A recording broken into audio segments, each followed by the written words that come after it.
Good afternoon. I thought I would pop in and do a quick video, and I have no idea, or do I? I was going to say I have no idea what the video is going to be about, but the fact that I've shown up has almost started that ball rolling, has almost started to give me insight, messages into what wants to come through, what wants to be said. So for argument's sake, interesting for argument's sake, let's sit with that for a minute. How often do we speak or not speak for the sake of arguments? How often do we listen, truly listen, to the messages that are there, to the conversation that is occurring? I need to check I'm recording. Yes, I'm recording. Taking that time to ensure that what we are saying is being heard, because we know that it can be played back, and that it often is played back over and over in our mind and those that we've spoken to. So when I say I don't know what I'm going to talk about, it's kind of a mistruth, not untrue, but a mistruth. I may not know all the facts. I may not know exactly where the conversation is headed, but I know how I choose to feel when I speak it. So I do know what is going to come up.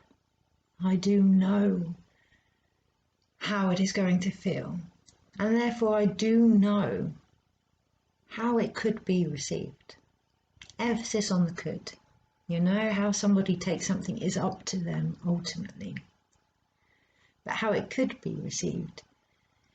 We get a snippet, a shot, if you like, of how something feels before we say it. We have that power. We are very empowered when we are embodied, feeling what we are going to say before we speak.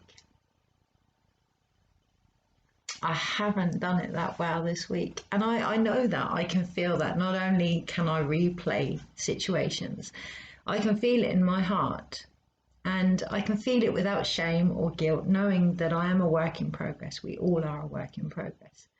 And I can feel it with lightness once I have recognized it and released it and acknowledged it. But I also know that it is true. I could have done better, like we all can. But hindsight is a powerful thing. It goes hand in hand with foresight, and we are gifted that. We are gifted that by how something feels before we say it. But we often knee-jerk in our reactions. So I'm aware that there's a new moon coming Thursday. I'm aware that there's always a new moon coming, and a new opportunity to look at how we react, how we behave, and how we do something.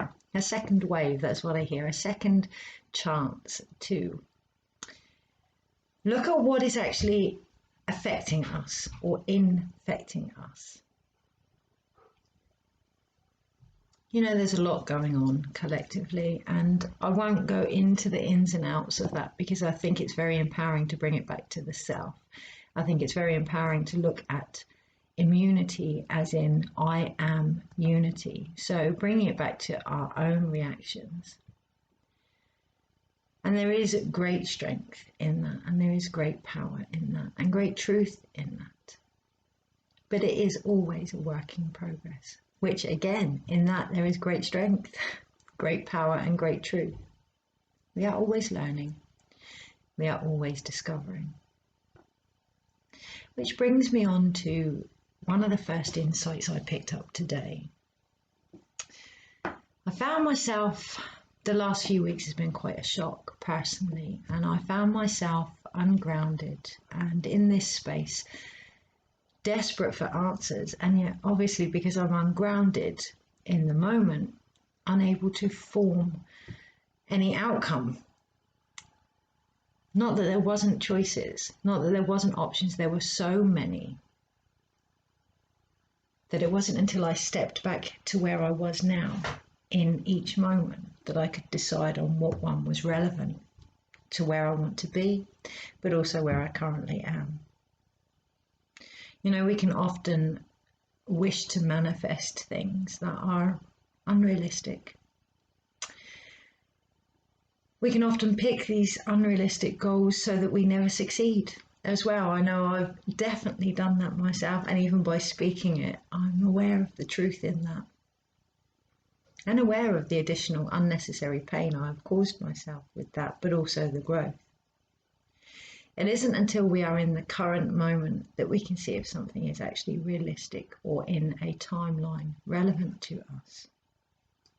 We can change that timeline, we can change that outcome, but we need to know where we are first in order to do that.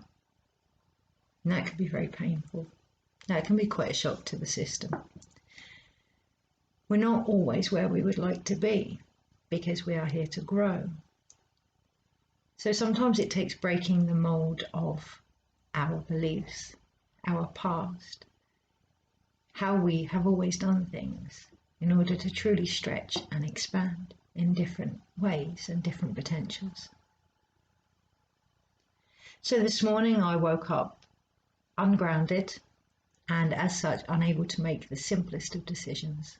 Even when it came to shopping, do I get the shopping? Don't I get the shopping? Oh, you know, it's such a life-changing choice. Thankfully, I can take stock and laugh at myself, but this did actually have an impact on a lot of decisions, including the group on Facebook and whether or not to do videos or blogs, or, you know, things can snowball, whether or not I'm enjoying what I'm doing. Next thing you know, it's the relationship that gets looked at, it's the family that gets looked at. And this one decision about basic needs can just expand into turmoil when we lose sight of what the actual emphasis is. And that is to bring it back to now. Bring it back to now, always. Bring it back to the self, always. From here, we can then take small steps. So we can have a mighty dream or a mighty vision. And it can feel unrealistic. We can want to own our own house and, you know, be incredibly wealthy and currently have no job. And it can be incredibly unrealistic, incredibly unrealistic. But that doesn't mean impossible. Unrealistic doesn't mean impossible. It means looking at what steps you can put in place to change that. What choices you can make. Sometimes the choice is there's nothing in that moment that can be done, and acceptance of that. Other times it can be something as simple as ordering shopping, ordering food, knowing that it's a need that needs to be fulfilled, and trusting that one way or another it will come to fruition. But it is about looking around at the steps that we can take and focusing on the things we can have an impact on. Not so much on the things that we can't. So this month in particular, as I mentioned, has been quite a shock. And personally, individually, and collectively, I feel for many, almost like everything that we knew and understood has been not taken, altered, changed, along with our own perception. And this happens. When we start to view things differently, this happens. It doesn't help the impact of the shock, though. And it is there that we need to be aware of what our needs are, our own needs, in order to support others. So today I went to make a cup of tea, and I'm actually out of milk. When we talk about milk, when we talk about breastfeeding in regards to midwifery, it is all very much to do with supply and demand. The more you ask, the more your child asks, the more you make. It's as simple as that. I feel I can speak for myself. I don't know about the collective, but definitely speak for myself that of late, I haven't asked. I have wanted to help others feed and grow and nurture, and I haven't been asking myself. And I've run out of milk subsequently, metaphorically and literally. And that feels really relevant for September and for life. I've just walked down my garden path and noticed that there are numerous plums on the floor from a tree that has been ripe for some time, and yet I haven't taken the time to. I've been aware of the abundance, but I haven't taken the time to enjoy it. So for me, this month in particular, that is something that has really come up with my own family, to take time to enjoy those moments with each other, to really connect, to be present without regret, without shame, without guilt, without wondering where something is going, but to actually really enjoy each other and each other's energy. It feels incredibly applicable this month, incredibly healing this month, to look at. Commitment can be an incredibly hard thing if we don't realize the fruits of our labor. And a lot of us, I know myself included, aren't. And that comes from just sharing with ourselves and sharing with each other for the fun of sharing. So one of the reasons in the group I debated cancelling the group was because I wasn't actually sharing as much as I would like because of other commitments. And as a result, other people weren't sharing, and I could see the abundance in the group, or believed that the abundance in the group was running out, which, as I say it now, I can laugh at myself because I know that that flow is constant, creative flow is constant. But I do also know that if we share with a view that it needs to be matched by others sharing, or that we don't want to share too much or make it about ourselves too much or feed ourselves too much, any restrictions on sharing ultimately stops the flow, ultimately hinders what can be returned. Whether we see that as self-indulgent, whether we see a big thing for me is talking on a video for the sake of talking is a big thing for me, and it is very egoic, and I naturally assume that what I have to say has no relevance or isn't important, or I am being very self-indulgent and hoping to hear my own voice. And to an extent, yes. We are our own guides, and by talking, if we choose to listen, our own advice is exactly what we need to hear. But it is only by sharing that we discover that. It is only by sharing that we discover the teachers that we are and the lessons that we have truly learned. It is only by applying them to life, by helping others, and ultimately helping ourselves, that we truly start to heal and move forward. And by healing, I mean stand in our own truth. I do not mean fix or make better, because that is assuming that there's something wrong in the first place. What I mean is standing in the truth of that moment, whatever that may be, and accepting it, which can be incredibly difficult. I respect that. But it is only through acceptance that we achieve non-attachment. And through non-attachment, we really broaden and open our horizons of potential and possibility. It is a work in progress. I'm very, very aware of that, and something I continue to stretch myself to, and something I continue to, society would say, fail miserably. But even that is part of the lesson. It is about keep moving, keep getting those lessons to go forward. Don't stay where you are, look at them for what they are, but keep moving, keep growing, keep expanding by sharing.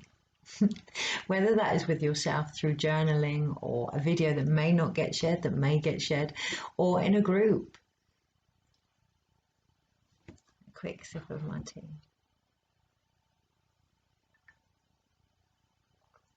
We often assume or speak of the feminine being held back, and by feminine I don't mean gender, I mean nurture, mothering, creativity. We often speak of that being held back from outside forces.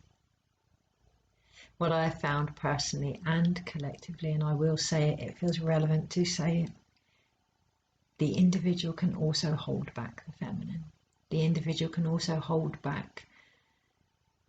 We become very attached to how something should be, how something should sound, whether we hurt somebody's feelings, and we begin to take things very personally, make things very personal. We become very attached to whatever it is that's trying to be created and birthed through us.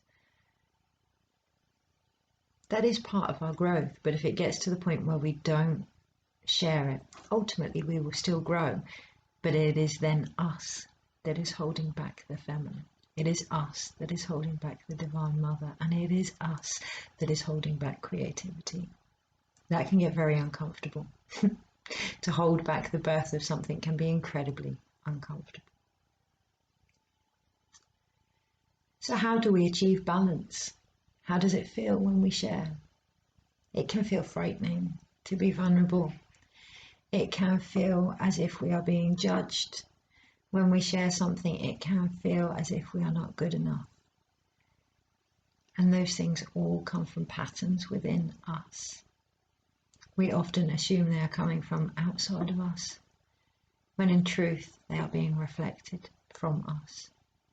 And the only way to heal that is to accept that this is how we feel, and accept that we either let go of what we are trying to share so that someone else can, or we share. And in that we heal. And in that we see how far we've actually grown. If we continue to believe we are a seed and not see the roses or the vegetables or the plants that we bloom into, the mighty trees, and we continue to see ourselves as an acorn, that is all we will ever be. So this month very much feels like connecting to what is being asked of us. How? By grounding into the mother, by grounding into Pachamama. The other day with my own mother, we were together. We took time to just be. And in that moment, there was deep healing, deep love. Her for me for her, like a conduit. And this is ultimately what we are. I laugh and joke and say that we are glorified toilet tubes, but we are conduits of energy.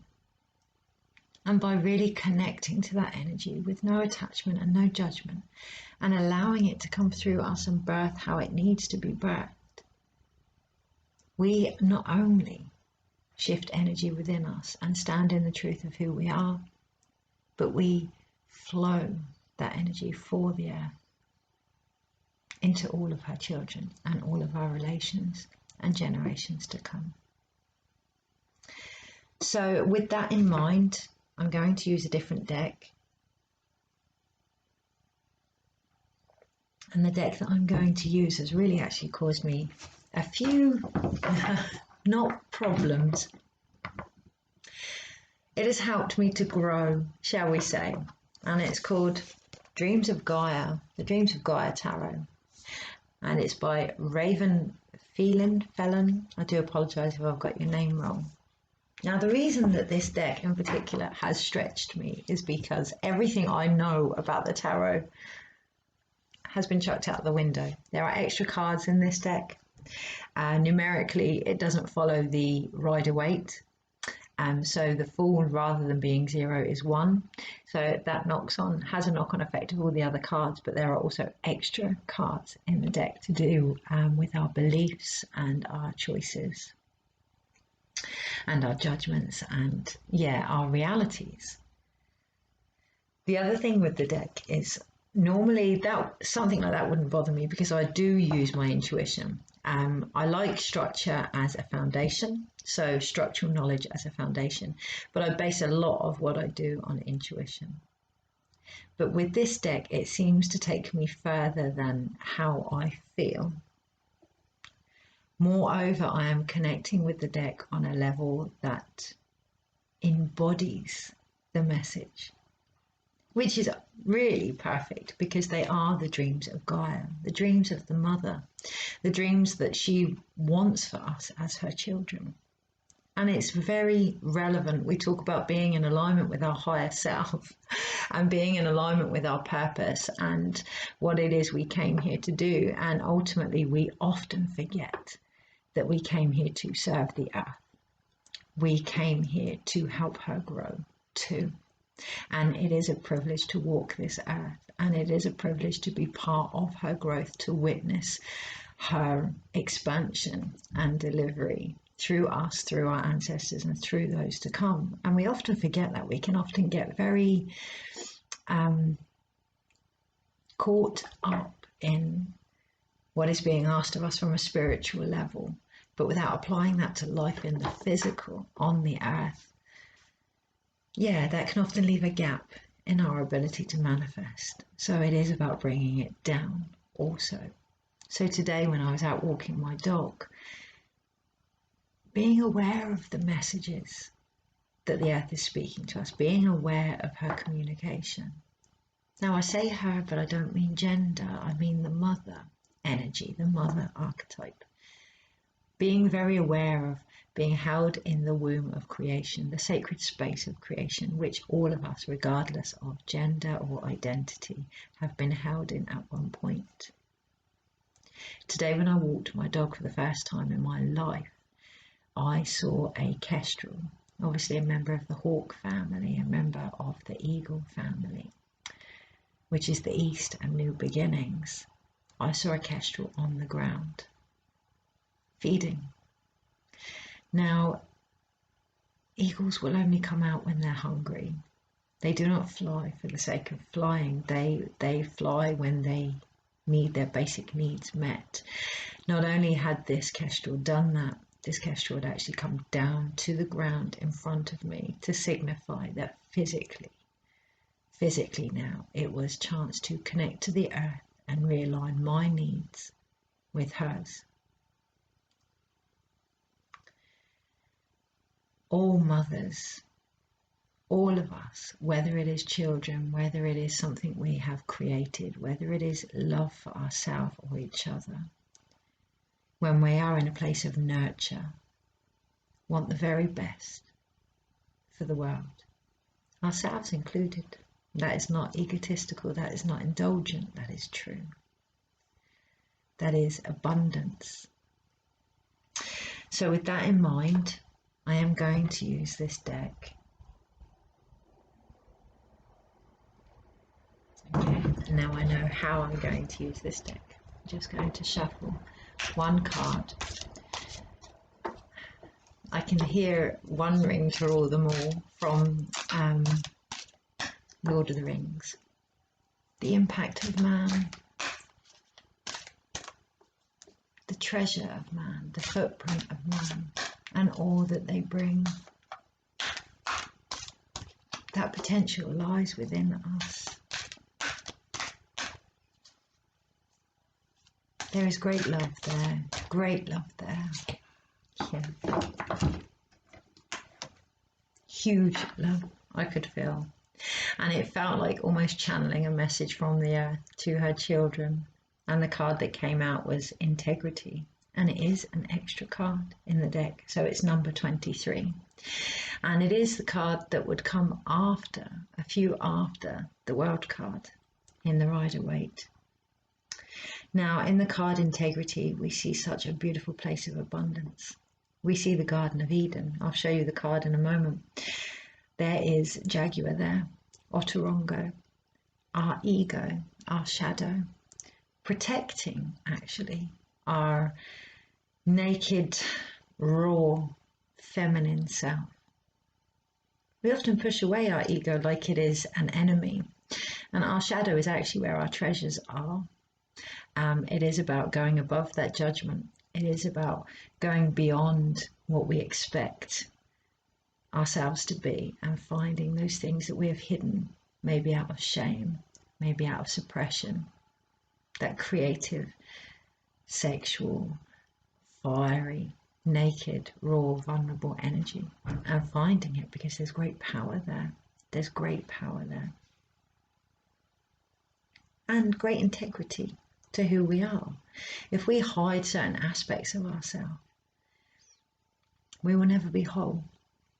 We will never be integral. We will never be abundant or in the Garden of Eden. We will never see the world as that place.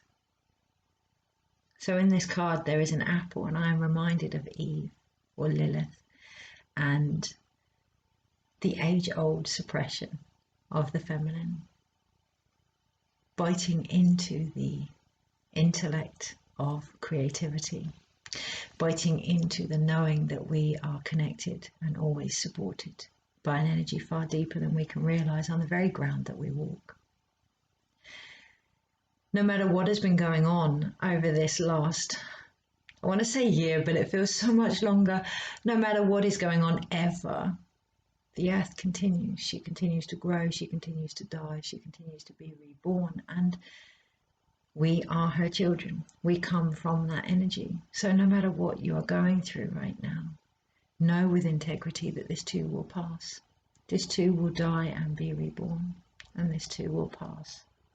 Because next to the character, next to the naked lady, we have a serpent, which is the south. It is Amaru, mother of waters, great serpent, the ability to shed our skin in one movement. In one movement. And the only way we do that is by being gentle with ourselves, by walking on the belly of our mother with gentility and beauty. Now the beauty way isn't to ignore fear, isn't to ignore darkness, but to embrace it as part of ourselves and to continue regardless, not even regardless, with that acceptance. Only then can we truly shed the skin and the old beliefs that we are not good enough, that certain parts of us must be hidden. Resting on a branch of the tree above the maiden's knee, and I call her the maiden now. The maiden's knee is the owl, the bird of great wisdom. I'm reminded of the high priestess here. I'm reminded of the deep, not occult, but almost secret hidden knowledge within us that can only be obtained when we go within, when we are in each moment. It can be very difficult to be in the dark night of the soul, in the underworld of what is going on. But it is only in that space that we find the true knowledge that will help us see through the darkness, the true light.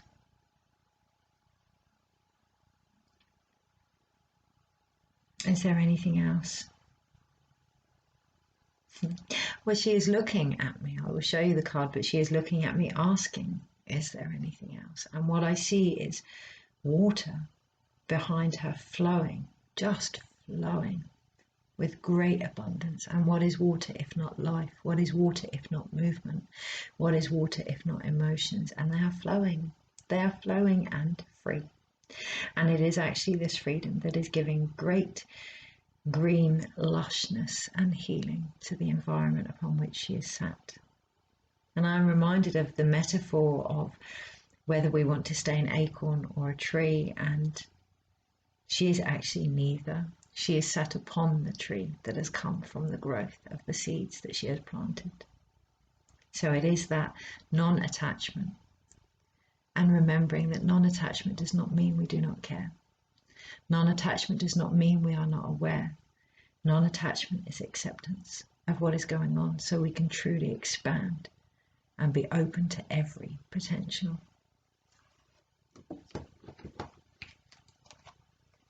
So I want to show you this card. It's just a stunning, stunning card. And how relaxed and at ease she is in her nakedness. She actually has peacock earrings hanging on the antlers of her head. She's proud that she's wild. It is what makes her stand out. And by her I mean creativity. By her I mean our emotions, our salka, our light, our fire.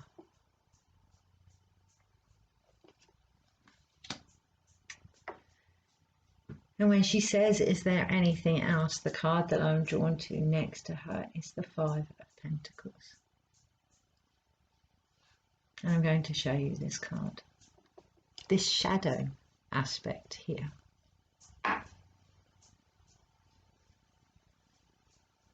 Almost as if the game is out of this individual's hands. Almost as if this person in particular, with great money and great wisdom and great understanding, almost looking like the devil character here, has complete control.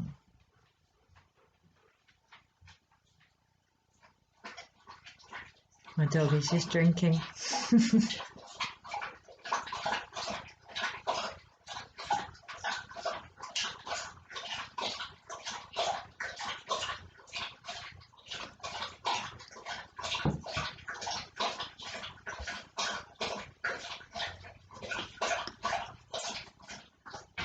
Very thirsty. It's very thirsty. I waited for him to finish his drink because everything is a message, and my dog has just drunk a whole bowl of water nearly. He's very thirsty, and what I feel here is there anything else? What do you thirst for?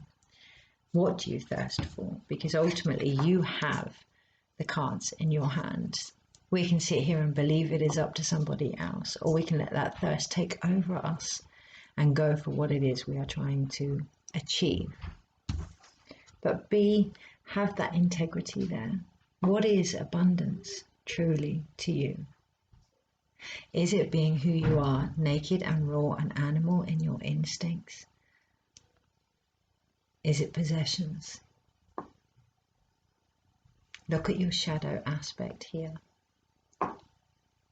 When it comes to the feminine, when it comes to creativity, when it comes to your emotions, when it comes to your own beliefs about health and abundance and wealth and joy and all those things that would be available in Eden, all those things that would be available in the world that you're trying to create. What do you actually believe about them? Do you believe that it is out of your hands? Do you believe it is a gamble? Do you believe that your fate lies in the hands of another and there is nothing you can do? Have a look at that, this new moon in particular. The card next to these two is the Nine of Cups. I wanted to say 10, we're not quite there at the 10 yet. It is the Nine of Cups. And I feel like we are not quite there at the 10 because, like my dog that has just drunk out of the bowl of water, there is one cup missing. And it is that nurture. It is that feeding of what are animal instincts. It is that replenishment of our basic needs. It is that will take us from the Five of Pentacles, from that feeling that we never get anywhere, from that feeling of our health being poorly or not being able to get to the next step. Being aware of this new paradigm, this new world that has been birthed, but to truly be able to see it, to truly be able to become it, it is to become it, it is to embody it, it is to drink from the cup of our needs being met on a basic, physical, animalistic level, and to be okay with that, without the judgment. This lady does not lie there judging her naked appearance. Far from it. She does not lie there judging the animals around her. There are no fears there with her emotions. Far from it. She is raw and in great integrity with who she is. She's almost demanding that we share with her who we are.